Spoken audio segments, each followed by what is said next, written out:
December was creeping up on Pennsylvania. Autumn was still clinging to the city, but winter was already creeping up on us.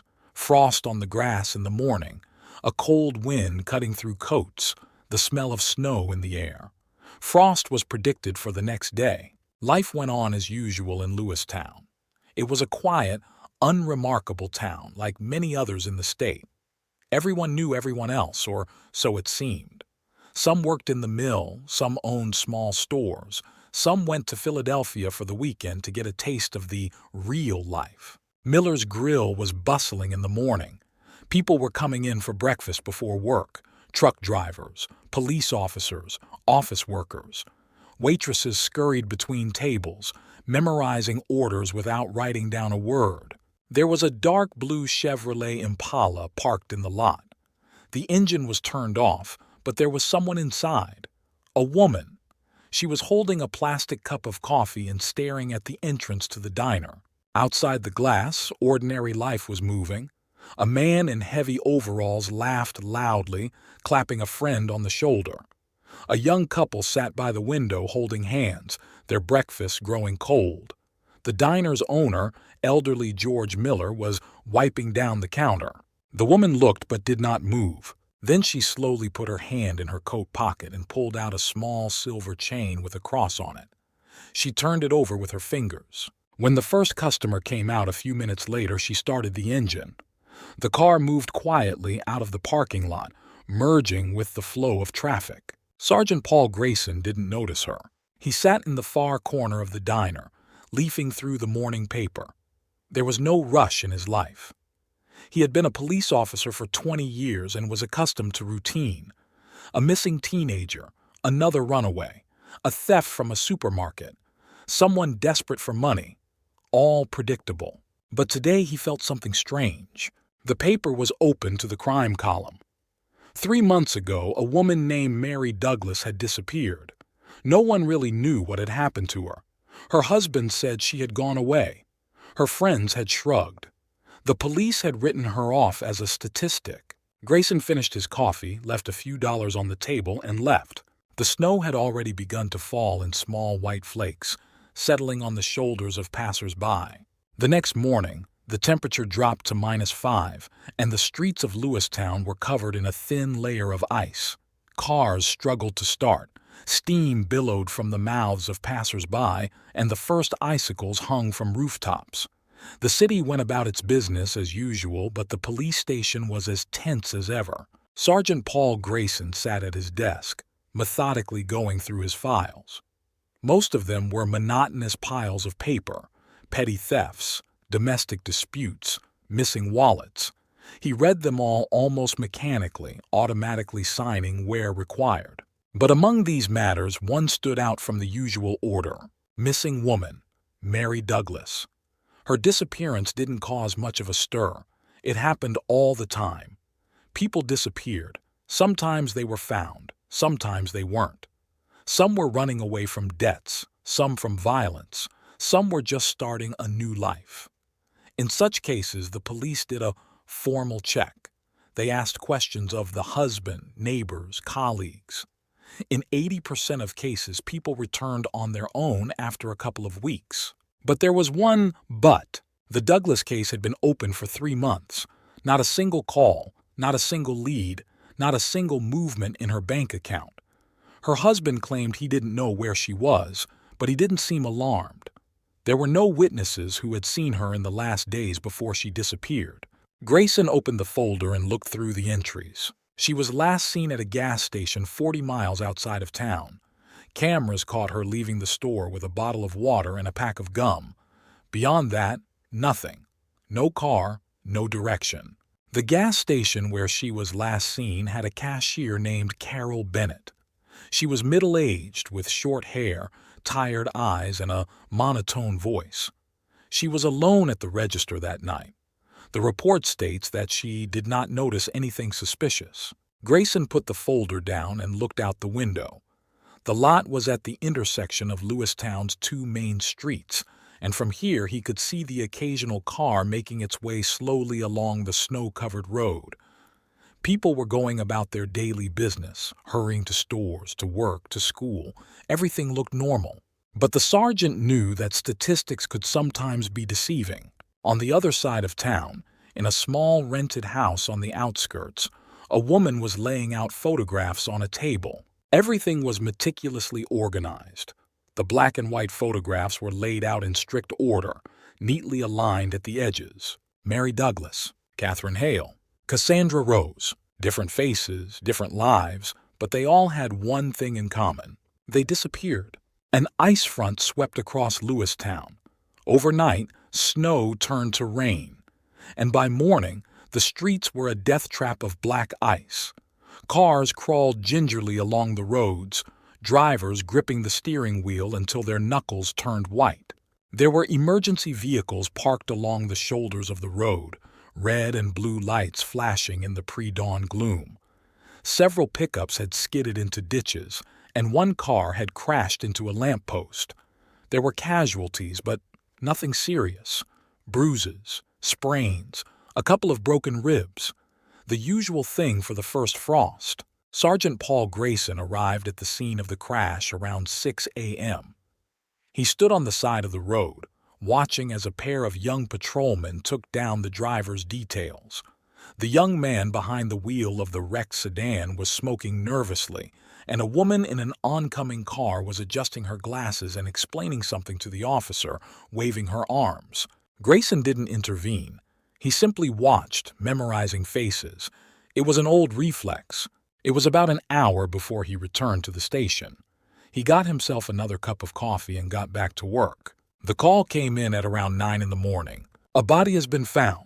The scene was on the outskirts of town, in an old abandoned house that local teenagers sometimes used for parties. Most often, beer cans and cigarette butts were found there, but today was different. When Grayson arrived, 2 officers were already on the scene. The house was gray and peeling, the windows boarded up with plywood. The snow on the front porch was untouched, except for a few footprints, left by the person who found the body and called the police. It was dark inside, smelling of rot and dust. The body lay on the floor, partially covered by an old blanket. Man, age about 40. The clothes are ordinary, a little shabby, but nothing out of the ordinary. The cause of death was a cut wound in the throat area. There was almost no blood. It looked as if the body had been dragged here after death. Grayson slowly looked around the room. There were old graffiti on the walls, broken bottles on the floor. Someone had left a mattress in the corner, probably one of the homeless people. Overall, it was a typical abandoned place. There are plenty of those in the area. But there was one but. Someone brought the victim here. This is not a spontaneous murder, not a street fight. Someone took the time to organize everything. Grayson crouched down and narrowed his eyes. A pale mark from a ring was visible on the dead man's wrist. Someone took it off before he died. Pathologist Kevin Marsh arrived at the morgue around 5 a.m., like any other day. His job was monotonous, but it required attention. In a small town like Lewistown, most deaths were natural. Old age, illness, the occasional overdose. Occasionally, there were accidents, and bodies were brought to him with broken bones and ruptured organs. Murders were rare in the town, and when they happened, he always felt a little tense. Today was exactly that kind of day. The body found in the abandoned house was already waiting for him. A man, about 40, clean-shaven, ordinary-looking. He was brought in at night and registered as unknown. He had no wallet, no documents, no phone in his pockets. Marsh removed the sheet that covered the body. A deep cut across the throat. A clean, neat cut made with a sharp blade. It was a blow that left a man unable to scream, and death came quickly. He had seen wounds like this before, but more often in textbooks than in real life.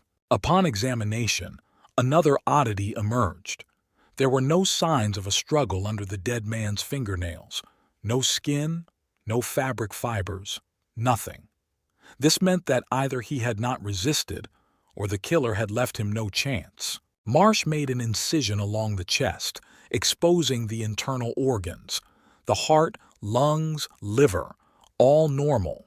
The stomach was almost empty, only the remains of food. He noted this in the report and continued the examination. While he worked, the morgue building was quiet. Only the lamps on the ceiling hummed dully. After several hours of work, he finally put away his tools and covered the body. Now all that was left was to wait for it to be identified. But no one is called yet. Sergeant Grayson, meanwhile, was deep in his investigation. He had little information, but one thing caught his attention immediately. The place where the body was found had previously belonged to a family named Douglas. Yes, those same Douglas. Mary Douglas went missing 3 months ago. Is this a coincidence? Grayson took the old reports and began to study them again. The search for the woman turned up nothing, but if her family had previously owned the house, it could be an important detail. He decided to check the missing woman's bank statements and phone records. It was quite possible that there was some connection between her and the murdered man. The answers would not come immediately. But he knew one thing: this murder was not a random crime. And others may follow. That evening, the lights started flashing again on the outskirts of town. The station received a call at 6:42 p.m. A passerby had found a body in an alley behind an old motel. When patrol officers arrived, a small group of curious onlookers had already gathered. The officers quickly pushed them back behind a fence, but rumors began to spread immediately. Lewistown was a small town where murders were rare, and now, just days after the first body was found, police were standing over another corpse. The victim was a man, about 45 years old.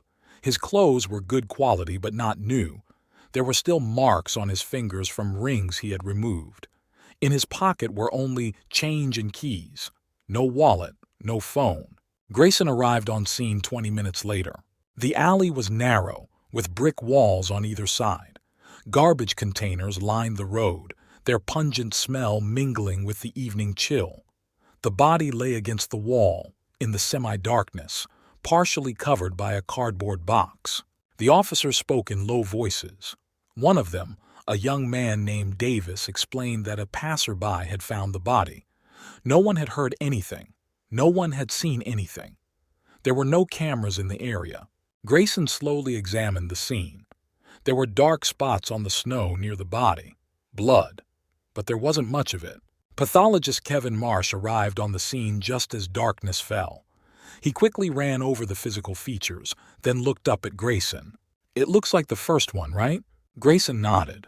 At the morgue, the body was undressed and laid on a cold metal table. Marsh, methodically following protocol, began the autopsy. The cut on the neck was deeper than the first victim's, a clean, quick blow that left no chance of survival. The handwriting was the same, but there was one more oddity. Marsh noticed a small bruise on his left temple. At first he thought it might be a fall, but upon closer inspection he noticed a symmetrical mark on the other temple. Fingers. Someone was holding the victim by the head. This meant that the killer did not simply cut the throat, but controlled every moment of death. Grayson received a report that morning, stating that the second man had died about a day before he was found. Both victims were killed in the same way.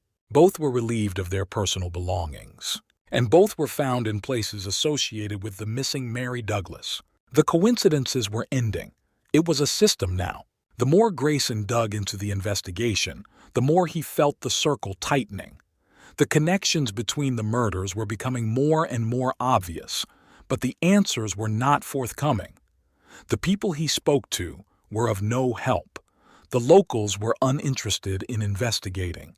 The bodies left no traces, and none of the witnesses could say for sure what happened before or after the murders. All that remained was a fog, and it was growing thicker. Mary Douglas. Her name was in the air now, despite the lack of direct evidence of a connection. Grayson knew the woman had been missing for 3 months, but he couldn't find a connection between her and the 2 murdered men. He went through all the reports again, checking every contact, every person she had spoken to. And then, in one of the old documents among her last visits, Grayson came across something strange, a meeting at an old motel. The same motel where the second body had been found. It was information from last month, and Grayson decided he needed to check it out. Meanwhile, the investigation was beginning to gather new details. While Grayson was searching, the station was constantly ringing. The ledgers, the old records, each new body, all of it demanded attention. Grayson couldn't keep up with everything. His life, which had once seemed measured, was now reduced to work and long nights. He felt fatigue growing, a fog closing in on him. But all this was nothing compared to what was waiting for him ahead. When Grayson returned home that night, he found another anonymous envelope on his desk. Inside were several photographs, one of which was of a man standing outside an old motel, the same motel where the second body was found. In the photo, the man looked like he was watching something, his gaze distant and far away. Someone knew what Grayson was looking for and decided to help, or maybe it was a signal. Grayson pulled out the photo and hung it on the wall in his office. Now he had a new lead. He knew these pictures could be an important clue. There were more people in the other photos, but their faces were blurry, unclear. Grayson decided he would check those connected to the motel first. When Grayson visited the motel again, a few days later, he immediately felt the tension in the air. The building's walls were sealed and he was expected. He met with the owner, an older man who had long since sold the place but was willing to answer questions. When Grayson saw the old man, he realized he knew more than he was letting on. The motel was abandoned, but all sorts of people had stayed there before. For years, it had been a haven for travelers and locals looking for a place to stay for the night. The owner's records showed no trace of Mary Douglas, nor of the men connected to the first and second murders. There was, however, one curious coincidence. The records showed a visit from a man with a false name weeks earlier. The man whose trail was now leading Grayson into the dark abyss. Why did the killer watch this place? Why were the bodies found here? Grayson was becoming increasingly doubtful that this was just a series of random killings. He felt that there was something much darker and deeper behind this case, something that was beyond his comprehension. In the morning, when the snow had almost melted, Grayson sat in his office, surrounded by papers, notes, photographs, reports, details of the investigation. It all merged into one endless canvas. His eyes began to freeze, and his thoughts began to cloud. At times, it seemed to him that he had reached a dead end, that each step only made the task more difficult. But still, one thought did not leave him. Would the killer really leave traces that Grayson could connect to Mary Douglas? He went back through his old notes and noticed that one detail continued to bother him. The motel he had learned about during his investigation had previously housed a group of people Grayson couldn't quite place. They had only stayed one night, but during that time they had mysteriously disappeared from the records. This was beginning to sound more like a complicated game than a crime, and Grayson was sure he was just a small piece in the game. No one could imagine what was happening in the night shadow of the motel, where people disappeared over time, and only footprints in the snow remained on the street that no one wanted to see. With every step Grayson took, he felt his own world crumble. While the investigation was ongoing, something strange was happening in a house on the outskirts of Lewistown. Hannah Miller, a mother of two who had moved to the city a few months earlier, began to feel a certain discomfort. It would seem that her life was ordinary, typical for a small town, but every day she began to notice strange things. Sometimes she felt like someone was watching her house. Shadows would appear on the windows every now and then, and there would be an unspeakable fear in the air, as if something was wrong. She tried to ignore it, but the anxiety grew. Hannah knew that her husband, John Miller, often worked night shifts, and she was left alone at home. But lately, her daily life had felt strange and unsettling. She couldn't explain it, but she increasingly thought she heard sounds in the night, strange knocking, footsteps in the attic. Only recently, when she forgot to close the window, Hannah saw a shadowy figure moving across her yard. The figure was familiar. She couldn't be mistaken. It was the man she had seen a few weeks ago in the store, and he was familiar with her house. As time passed, each day brought new pieces of the puzzle that Grayson struggled to fit together. But the solution was almost within his grasp. He had grown more certain in the weeks since. The killer was not just a serial killer, not just someone lurking in the shadows. He was part of something bigger, something complex and long-term, something that began with the missing Mary Douglas and the motel he now knew as the center of it all. Grayson spent many nights sorting through everything he knew. He worked on every fact, checking every contact. On the wall of his office, he posted photos of each victim, along with pictures of the places they had visited before they died. He realized that several pieces of the puzzle didn't fit. They were missing to see the whole picture. He believed the killer would probably strike again. Not today, but soon. As autumn wore on, Grayson felt the cold in the city grow more piercing with each passing day.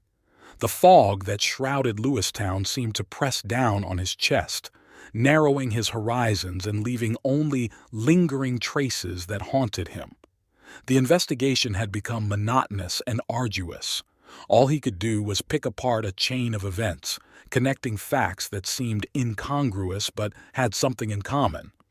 Almost every lead Grayson followed left a shadow, someone he couldn't quite make out.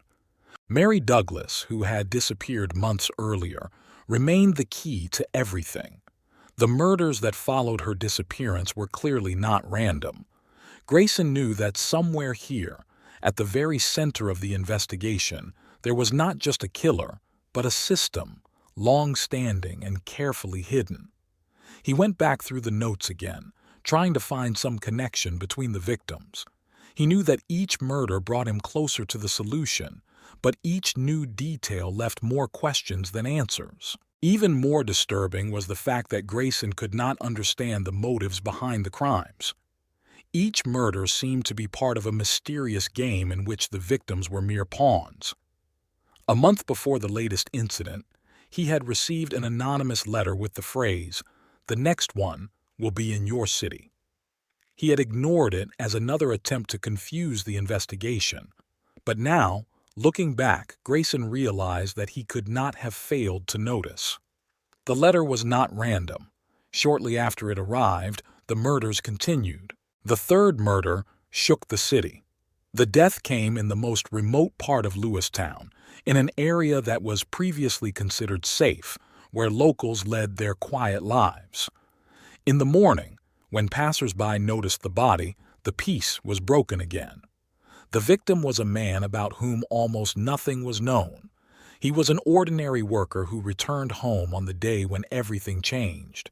His body was found in the basement of an abandoned house where he used to work. Signs of violence were obvious, but the method of murder remained different from the previous ones. There was no weapon. All that remained were traces of a struggle and blood filling the entire space. Someone was watching. Someone was waiting. Grayson was among the first to arrive at the crime scene. The police worked quickly, but Grayson was already prepared to see a familiar pattern, a shadow hidden in the most unexpected places. He studied every detail, every photo from the scene, but nothing new emerged. There were no traces that could lead to the killer. He knew that the killer left a void behind him, as if wiping away all traces. Hannah Miller felt a growing sense of unease. She kept finding things she hadn't left behind, strange letters and photographs. They kept appearing in her house, as if someone was there, watching her. She didn't tell her husband, thinking he wouldn't understand her anxiety. John continued to work, and she remained in the empty house, where at night she felt as if someone was watching her every move. The dark windows, the streetlights casting long shadows, all of this only increased her fear. In the last week, Hannah noticed that her husband had begun to behave differently too. He became less open, spending more time in the garage, where traces of his work still remained. Something was wrong. Each day brought Grayson closer to solving the mystery, but he felt his own uneasiness begin to grow. He knew that someone was controlling this game. The murders, as strange as it might sound, were part of something bigger than just the search for justice. With each step, he felt more and more that all these crimes were leading to the same point, but he couldn't yet see how exactly all the pieces connected. When he returned to the scene of the third murder, Grayson wondered if this might be the moment when everything would become clear. He sensed the killer among them again, but this time he was much closer than before. The shadows moved faster. It was only a step away to understand who was behind this terrible game. Grayson could still feel the climax of this grisly investigation approaching. Days after the third murder, the investigation was increasingly focused on the Millers. Every step, every trace pointed to them, and it seemed that John Miller was the one who might be behind it all. But the more Grayson delved into the details, the more he was tormented by uncertainty. Who was the real killer? The mystery tormented him. Hannah Miller, whose role in this case was so ambiguous, began to attract Grayson's attention. He knew that she was connected to the disappearance of Mary Douglas. Her disappearance could not be accidental.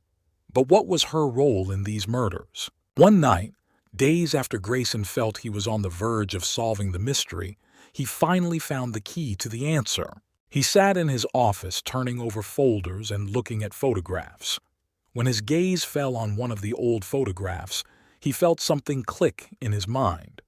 The photograph showed Hannah and Mary both sitting on a terrace on a summer day, and in one of the pictures, Hannah was looking at the woman with an expression that seemed out of place. This was more than just an ordinary photograph, it was something more. It was the moment when Grayson realized Hannah knew Mary far better than she would ever admit. Grayson finally realized that she was the one behind all these murders. Hannah Miller, not just the wife, but a woman with a dark history that involved not only the missing Mary, but also the murders. She had been connected to Mary even before she disappeared, and perhaps it was her motivation that drove her to these terrible actions. Everything fell into place when Grayson discovered an old note hidden in one of her things. The note was addressed to no one but herself. In it, Hannah reflected on how her life had been destroyed after Mary's disappearance and how she had always felt that her husband John was to blame for her disappearance. But in the end, the note revealed her true colors. Hannah wasn't just looking for justice. She was ready to take on those who stood in the way of her revenge. Her vindictive streak and the hidden hatred that had been building up for all these years became the fuel that drove her to commit brutal murders. Hannah hated the men she believed Mary was involved with, and each murder became an act of revenge disguised as an accident. Grayson finally realized that her husband, John Miller, was just an innocent victim of her manipulation and her carefully hidden intentions. It was painful, but it was now obvious. Hannah Miller was a killer. When he came to the conclusion that her motives were based on feelings of betrayal and unbearable pain, he realized the gravity of the situation. But the moment he began to connect the dots, he knew his job was almost done. That moment, standing in front of Hannah and seeing everything come together in his mind, was a turning point. He looked at the woman whose eyes no longer hid the fear, and he knew that everything that had happened was just part of her plan. Hannah could no longer hide. She had become the person she had tried so hard to pretend was innocent. The Millers' story, their untold secrets, and Lewistown's darkest secret of all were finally revealed. And though the murders were over, the truth of what happened would forever linger in Grayson's mind.